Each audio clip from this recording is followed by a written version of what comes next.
because this time around I'm a little more at home, a little more ease. All right, tough guy. He called me, he said he needed a job. He was running a little low on cash, so, he's a nice enough guy, so I brought him in, I throw him a bone every now and then. Yeah, whatever you say, Don, but after the huge ratings in Austin's February appearance, it's only natural to have Stone Cold back to reprise his role. You got any ideas? Yeah, I got one. Not been any good ideas. I'm Jake Cage on the show. It's a guy, he's a cop, he's kind of like an undercover guy, fugitive recovery. And he's kind of a little bit anti-authority, doesn't really follow the rules to a T. What the hell do you want, man? Now tell me what I need to know. This is only my second time to play this guy, so I'm still trying to be the actor, trying to still kind of define and create this character, give him some depth, his little traits and all that stuff that's kind of make him interesting. Even though this is only Austin's second time on Nash Bridges, after 5 days of shooting, Stone Cold is cool in front of the cameras. For the first few days where I was a little nervous, maybe doing the sophomore jinx thing. If I can remember all these little fight tricks today, I think I'll be just fine. And then I settled back in it. This man has gone through a learning curve that's a little bit scary. Like, for instance, my writers are going to get their knuckles broken if they keep writing those kind of good lines for him and not me. What in the hell are you doing? Little asset seizure, man. I'm trying to make sure that this thing is tough enough for law enforcement. To me, it's fun because not only with the people on in the show, the people on the show, with cameras or whatever makeup, everybody is treated me first class, and it's a real friendly environment. Oh my God! Oh, look! He's a blast. Most of the time, all we do is laugh. No. That's a real kick. It's a different deal. I've been wrestling for 9 years, and I've seen a lot of people want to try doing this, and because of the vehicle or the platform that I've been given through the World Wrestling Federation, I have this opportunity to step in, and it's always neat to do this and cross over and reach a different audience and try to bring that audience back to the World Wrestling Federation. Stone Cold's not used to taking direction from anyone, but when it comes to acting, Austin 316 says patience is a virtue. To come here, it's a lot of hurry up and wait. So we're setting up for your shot. Your hero walk in now. Hero walk in? Yeah.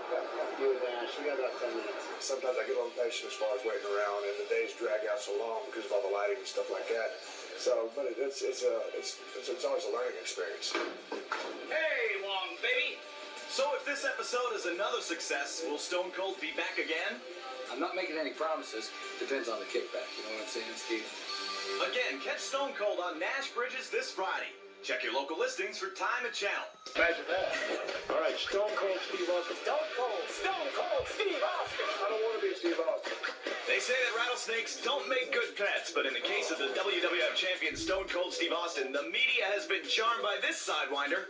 Yeah, I enjoy all the outside exposure that I can get. I mean, everybody that watches our program, sees all the World Wrestling Federation superstars.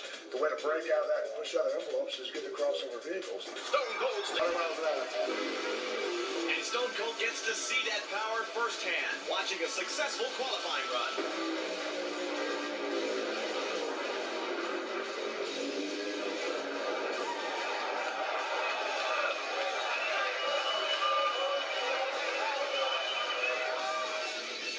That's not good enough. That was way good.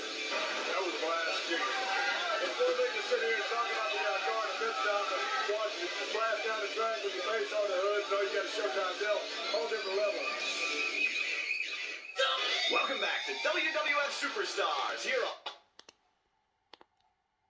this week.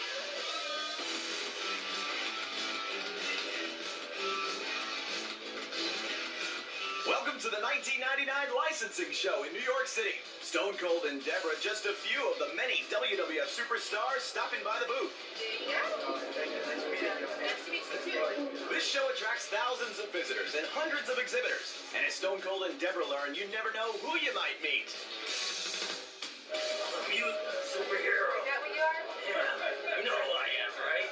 Oh my gosh, it's so entertaining. I mean, just to sit here and watch all the different characters walking by in front of me. That is because of the outfit. What outfit? And all the different booths. I mean, I'm really, really impressed. So while this may be Austin Powers, this Austin is powerful, drawing some of the biggest response of the week. Bigger than Walt Disney. Still impressed with the WWS booth. I mean, anytime we do something, it's a showtime deal. We don't do second rate. We always go first class, and that's the thing. It sets us apart from everybody else. And speaking of live events, the WWF is returning to Atlanta for the first time in over 7 years this October. We are going to be here on Monday night, October the 11th, for our first ever live primetime broadcast called Monday Night Raw. The Georgia Dome will host Raw for the first time ever. Someone asked me if I was looking forward to being able to come back to Atlanta and wrestle once again. I had to say, oh yeah. Finally, the Rock is coming to the table. Officials from the Atlanta Mayor's office on hand for a special proclamation. We're pleased to proclaim this day, October 11th, 1999, World Wrestling Federation Day. Thank you.